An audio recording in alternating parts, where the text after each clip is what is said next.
Good morning, everybody. I am Dr. Sushil Gupta from working as pulmonologist in Fortis Hospital, Ludhiana.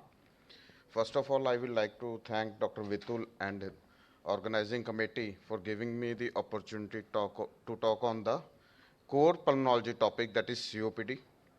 And the topic for today's discussion is COPD Clinical Practice Guidelines 2024. So I have made this presentation from the GOLD guidelines, which is internationally well accepted guidelines for COPD. And since we all see lot many patients of COPD and it's very common disease, so I don't think so that COPD needs any introduction. So just as a definition, it's the heterogeneous group of lung diseases which causes chronic respiratory symptoms like cough and breathlessness due to abnormalities in the airways and the alveoli, and it is persistent and often progressive due to airflow obstruction. And it is classified based on the etiology. It is genetically determined COPD due to alpha-1 antitrypsin deficiency. It could be due to abnormal lung development, like in low birth weight babies or premature births or any other cause. Environmental COPD due to smoking or pollution. COPD due to infections like tuberculosis, necrotizing pneumonia, or infections during the childhood. COPD due to overlap with the asthma, or COPD due to unknown cause. So the clinical indicator of COPD is first and most common is the dyspnea, which is persistent, often progressive, and it could be associated with wheezing, cough, which could be dry or associated with sputum, recurrent chest infections, and there is history of some underlying risk factor. Various other causes of cough, mainly the intrathoracic, are the asthma, lung cancer, interstitial lung disease, bronchiectasis, pulmonary edema due to any cause, cystic fibrosis, lung infection, or tuberculosis. Various extrathoracic causes of cough are chronic allergic cough, postnasal drip, upper airway cough syndrome, gastroesophageal reflux, various drugs like ACE inhibitors or ARBs. So once we have made the suspicion of COPD on clinical basis, then we confirm it with the help of spirometry. We do it as a post-bronchodilator spirometry, which is done 10 to 15 minutes of giving 400 micrograms of short-acting beta-agonistics, or 30 to 45 minutes after the 160 microgram of short-acting antimuscarinic agents. And this, the values which we look is first the ratio of FEV1 to FVC ratio, which is generally less than 0.7, and then we look at the FEV1 values for the severity, and then we also look for the reversibility, in which it is irreversible in COPD, whereas in asthma it's the reversible disease. And at the end, we also need to look at the quality of spirometry so that we can interpret it in a correct way. So this is the graph which we look at the spirometry.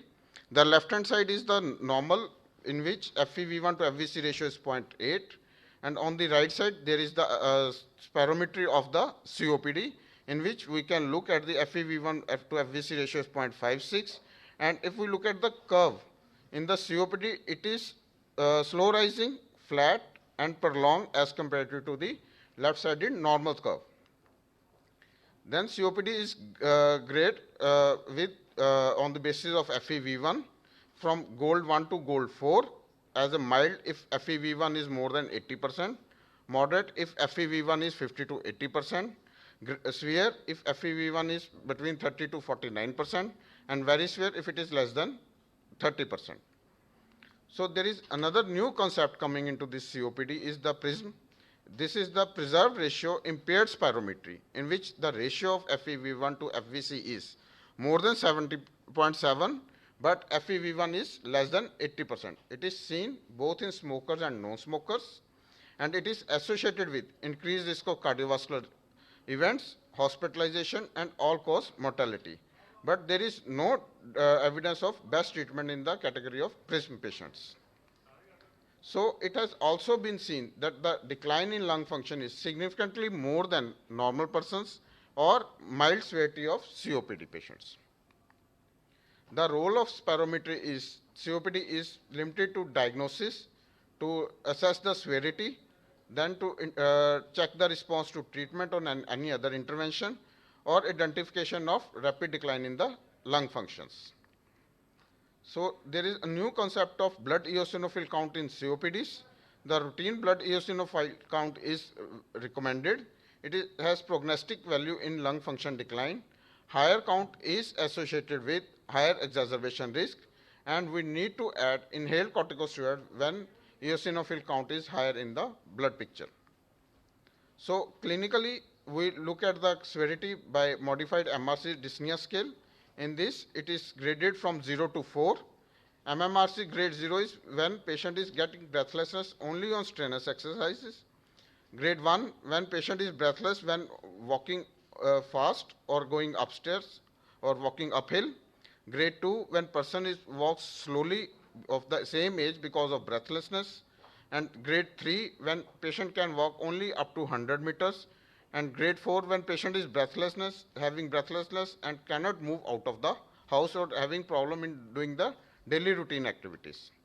There is another score, that is CAT assessment score, in which it assess also the cough, sputum, energy levels, psychologically, and sleep levels, and from it is all parameters are graded from 0 to 5, and ultimately all scores are added, and then we classify the severity according to the previous score of the patient.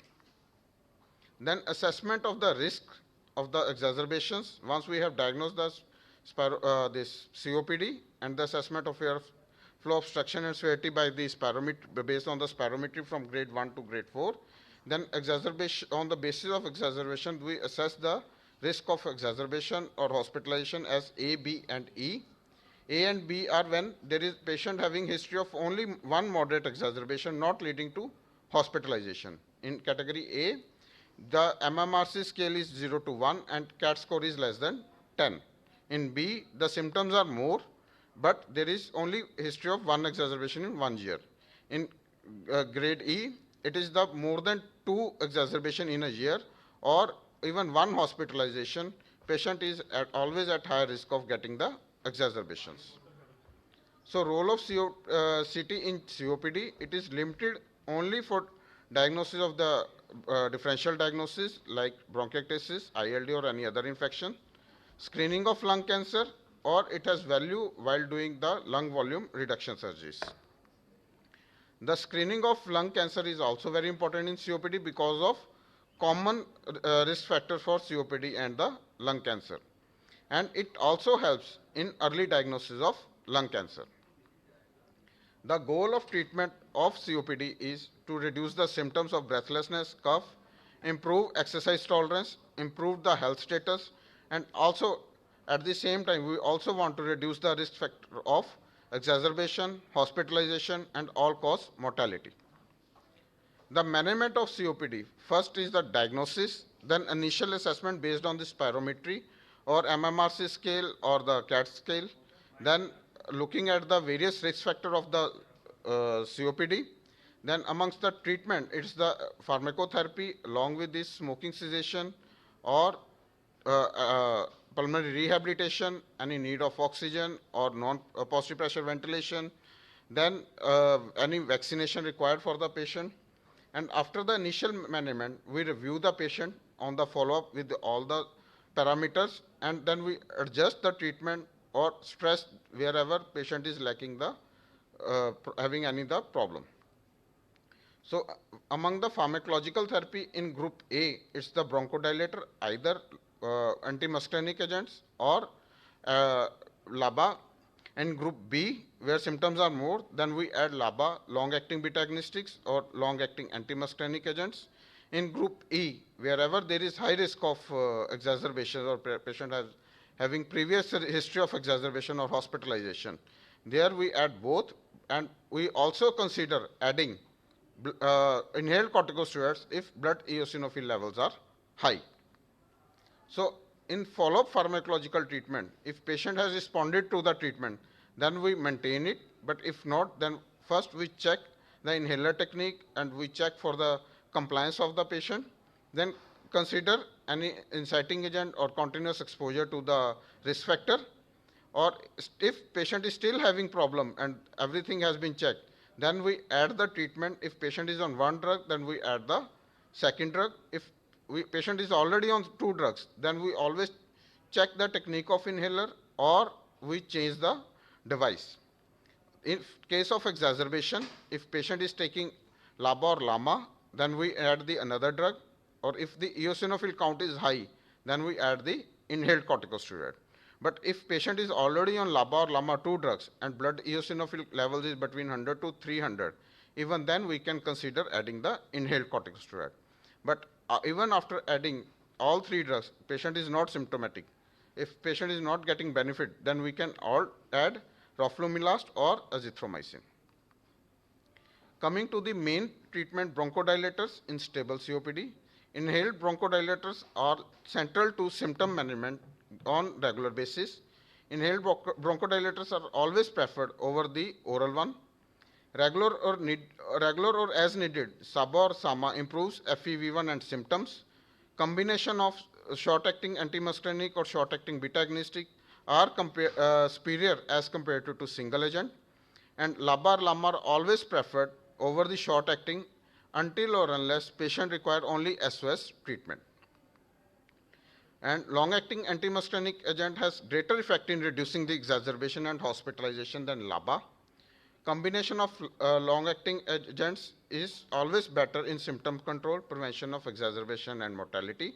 Single inhaler is always preferred over the multiple inhalers because of the compliance or the cost issue.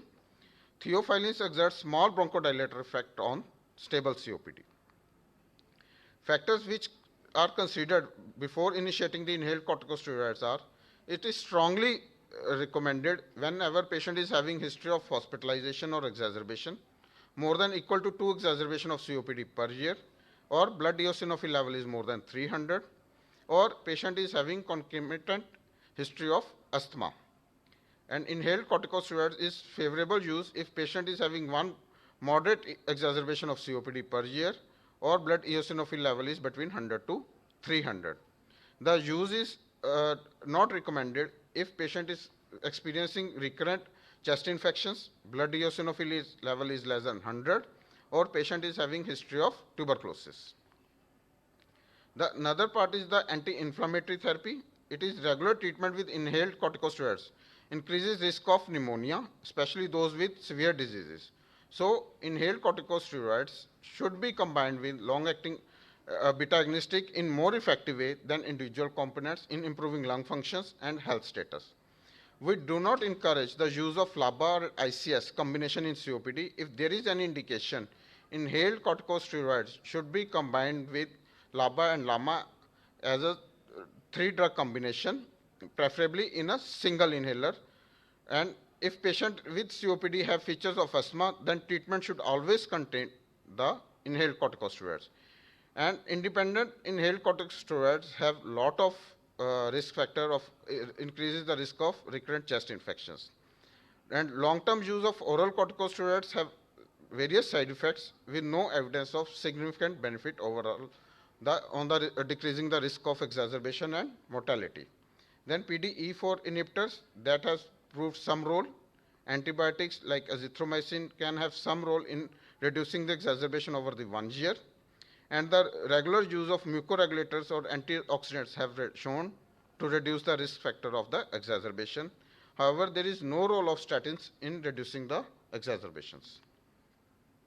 Then we need to identify and reduce the risk factor also, like we should stress on smoking cessation, efficient ventilation in workplaces wherever there is a pollution, or in the homes where there is burning of biomass fuels. And we also need to stress to avoid the continuous exposure of irritants wherever possible. Then another important topic in COPD is the vaccination. The patient should be encouraged to get annual influenza vaccine. Pneumococcal vaccine, initially it's the polyconjugate vaccine followed by 23-valent polysaccharide vaccine. Then DTaP vaccine, especially to prevent the pertussis whenever person has not get vaccinated in the adolescent age or in the childhood. And newer vaccine zoster, it protects against the shingles in age more than 50 years of age. Then new RSV vaccine, it is also been recommended over the age of 60 especially with patients of chronic heart and lung disease. Coming to oxygen therapy, long-term oxygen therapy increases survival only in patients with severe resting hypoxia, and if PO2 is less than 55 or saturation is less than 88%, there we recommend the patient to get the oxygen therapy. But if PO2 is between 55 to 60, only then we give oxygen if patient is having right heart failure or hemoglobin is high or erythrocytosis. And we need to titrate the oxygen so that saturation should be around 90%, and we need to recheck repeatedly after 2 to 3 months whether there is any need of oxygen subsequently or we need to reduce the oxygen. One very much important point is that resting oxygenation at sea level does not exclude hypoxemia when traveling by air, because many patients ask that if patient is stable here, whether they can fly on the fly to the overseas or any other place, then we need to check and we need to warn them. Then in severe COPD patient, they may need oxygen while traveling by air. Then ventilatory support and non-positive pressure ventilation improve hospitalization-free survival, and it is recommended especially if PCO2 level is more than 53%. Chronic hypercapnia or history of hospitalization for acute respiratory failure and long-term positive pressure ventilation may be considered. And then pulmonary rehabilitation, it is indicated in all patients. It helps to improve health status of the patient, decreases dyspnea, and improves exercise tolerance. It reduces the anxiety of the patient, and it also been seen that it has reduced the hospitalization. Then various potential indicators for hospitalization is sudden worsening of dyspnea, patient is having drowsiness, confusion, onset of cyanosis, if patient is hypoxia, hypercapnia, failure to respond to initial treatment at home, or if there is any significant comorbidities or insufficient home support. Then management of severe but not life-threatening situation is that we increase the doses of bronchodilators. Then we give the increased frequency of short-acting beta-agonistics or the antimuscarinic agents. Then we can also consider adding the oral corticosteroids, antibiotics wherever required, or we think that it is the infective process. Then we may need the non-invasive ventilation. And all time we need to monitor the fluids, and we need to give subcutaneous heparin or low molecular heparin for thromboprophylaxis. And we also need to identify other associated problems like heart failure, arrhythmias, pulmonary embolism, etc. Then indications for ICU is sudden severe dyspnea, change in mental status, worsening of hypoxia, any need of invasive ventilation, or if person is having hemodynamically instability. Indication of non-invasive ventilation is when pH is less than 7.35 and PCO2 is more than 45 on ABG, if patient is having persistent hypoxia despite supplemental oxygen, or if there is severe dyspnea with clinical signs of respiratory muscle fatigue. Then coming to various differential diagnoses of COPD are bronchial asthma, which is reversible disease, interstitial lung disease, bronchiectasis, lung cancer, or congestive heart failure. These are the diseases which mimic as COPD, but we need to make the exact diagnosis. So just to conclude, COPD is a common preventable and treatable disease.